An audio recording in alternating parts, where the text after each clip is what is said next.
നോമ്പൊക്കെ ആയാലും സീറ, നോമ്പിനെ കുറിച്ച് എനിക്കെന്താ പറയാനുള്ളത്?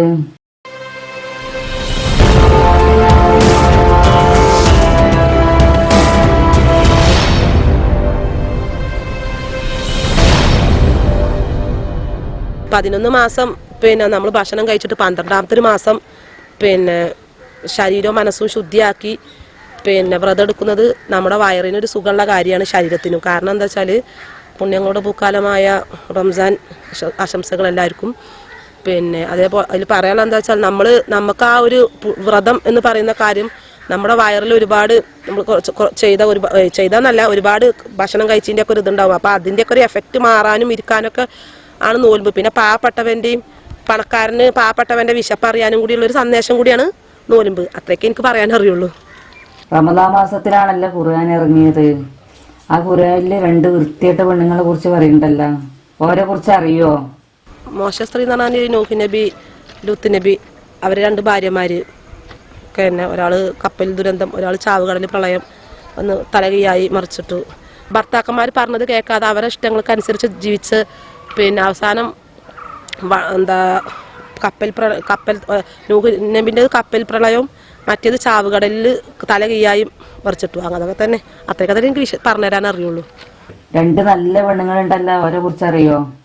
ഫിർഔന് ആസിയ ബീവിനെ ഒരുപാട് കഷ്ടപ്പെട്ട് ആ ഭർത്താവിൻ്റെ കീഴിൽ ജീവിച്ചു. ഫിർഔൻ്റെ ഭാര്യ എന്നൊക്കെ പറഞ്ഞാൽ, ഫിർഔന് പറഞ്ഞാൽ അന്നത്തെ മോശം ആൺകുട്ടികളെ ഉണ്ടായാൽ ജീവനോടെ, അങ്ങനെ തന്നെ അല്ലേ കഥ? ഞാൻ ഇതിൽ പൊട്ടത്തരം വന്ന് അറിയോ, ജീവനോടെ കുഴിച്ച് മൂടുന്ന സമൂഹം. ഇത്ര നീചനായ ഒരാളെ ഭാര്യക്കായി ജീവിക്കാന്ന് പറഞ്ഞാൽ അതൊക്കെ ഒരു നല്ല ക്ഷമയുള്ള സ്ത്രീകൾക്ക് കഴിയുള്ളൂ. അതേപോലെ തന്നെ അതിനോടൊപ്പം തന്നെ തൊട്ട് തന്നെ നിൽക്കുന്ന ഒരാളാണ് മറിയം ബീവി. കാരണം ഒരു കുട്ടി ഉണ്ടായിട്ട് ആ കുട്ടി തൊട്ടിൽ നിന്ന് വർത്താനം പറഞ്ഞപ്പോൾ ഇങ്ങനെ ഒരു കുട്ടി ഉണ്ടാവില്ല, ഞങ്ങൾ മൗനവ്രതം എടുത്ത് ഒരുപാട് അപവാദങ്ങൾ കേട്ടിട്ടും പിടിച്ചു നിന്ന് അത്രയും ആ അന്നത്തെ രാഷ്ട്രം എന്ന് പറഞ്ഞാൽ അത്രയും ഇത് സഹിച്ച് യാതൊരു വേദനയും സഹിച്ച 2 സ്ത്രീകൾ. നമ്മളെ റസൂലിന്റെ കാലത്ത് ഏതെങ്കിലും നല്ല 2 പെണ്ണുങ്ങളെ കുറിച്ച് പറയോ? സുമയ്യ ബീവി നല്ലൊരു അന്നത്തെ കാലത്ത് ഖദീജ റളിയല്ലാഹു അൻഹ, അവരൊക്കെ നല്ല ഇത് തന്നെയാണ്. ഭയങ്കര ത്യാഗവും അതേപോലത്തെ നല്ല വിപ്ലവമൊക്കെ ഇതാക്കിയ 2 വ്യക്തികൾ തന്നെയാണ്. ഇനിയൊരു റംസാൻ ആശംസ പറഞ്ഞ് നമുക്ക് തൽക്കാലം നിർത്താം. എല്ലാവർക്കും എൻ്റെ റംസാൻ ആശംസകൾ. എൻ്റെ ഹൃദയത്തിൽ നിന്ന് ഇങ്ങോട്ട് പുറത്തോട്ട് വെറ്റടി സീറ. എൻ്റെ ഹൃദയത്തിൽ നിന്നും എൻ്റെ റംസാൻ ആശംസകൾ എല്ലാവർക്കും. പോരാ, പുണ്യമാസമായ സ്നേഹത്തിൻ്റെയും സഹനത്തിൻ്റെയും എല്ലാവർക്കും എൻ്റെ റംസാൻ ആശംസകൾ.